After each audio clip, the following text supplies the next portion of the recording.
हाल ही में live debate के दौरान अंजना ओम कश्यप ने यूट्यूब एजुकेटर्स और ऑनलाइन टीचर्स के लिए दो कौड़ी के फ्रॉड जैसे शब्दों का इस्तेमाल किया। इसके बाद सोशल मीडिया पर बैकलैश भी देखने को मिल रहा है। आखिर एक पत्रकार को शिक्षकों पर ऐसी बेहूदी भाषा में हमला करने की जरूरत क्यों पड़ी? अंजना ओम कश्यप स्वतंत्र पत्रकारों से, रवि से, अजीत अंजुम जी से आहत है। समझ में आता है कि सार्वजनिक साख के कम होने से उनका विचलित होना हो रहा है, लेकिन टीचर्स से क्यों?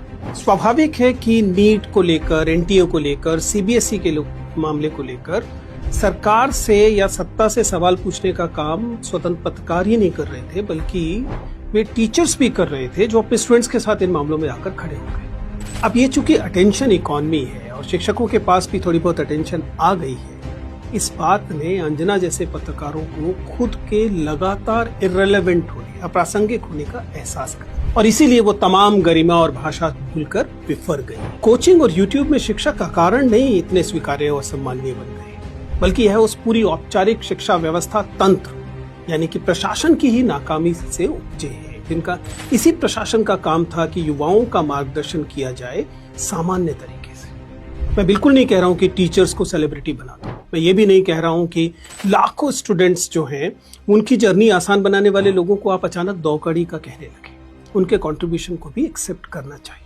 बहुत हाल ही में लाइव डिबेट के दौरान अंजना ओम कश्यप ने यूट्यूब एजुकेटर्स और ऑनलाइन टीचर्स के लिए दो कौड़ी के फ्रॉड जैसे शब्दों का इस्तेमाल किया। इसके बाद सोशल मीडिया पर बैकलैश भी देखने को मिल रहा है। आखिर एक पत्रकार को शिक्षकों पर ऐसी बेहूदी भाषा में हमला करने की जरूरत क्यों पड़ी? अंजना ओम कश्यप स्वतंत्र पत्रकारों से, रवि से, अजीत अंजुम जी से आहत है। समझ में आता है कि सार्वजनिक साख के कम होने से उनका विचलित होना हो रहा है, लेकिन टीचर्स से क्यों? स्वाभाविक है कि नीट को लेकर, एनटीए को लेकर, सीबीएसई के मामले को लेकर सरकार से या सत्ता से सवाल पूछने का काम स्वतंत्र पत्रकार ही नहीं कर रहे थे, बल्कि वे टीचर्स भी कर रहे थे, जो अपने स्टूडेंट्स के साथ इन मामलों में आकर खड़े हो गए। अब ये चूंकि अटेंशन इकॉनमी है और शिक्षकों के पास भी थोड़ी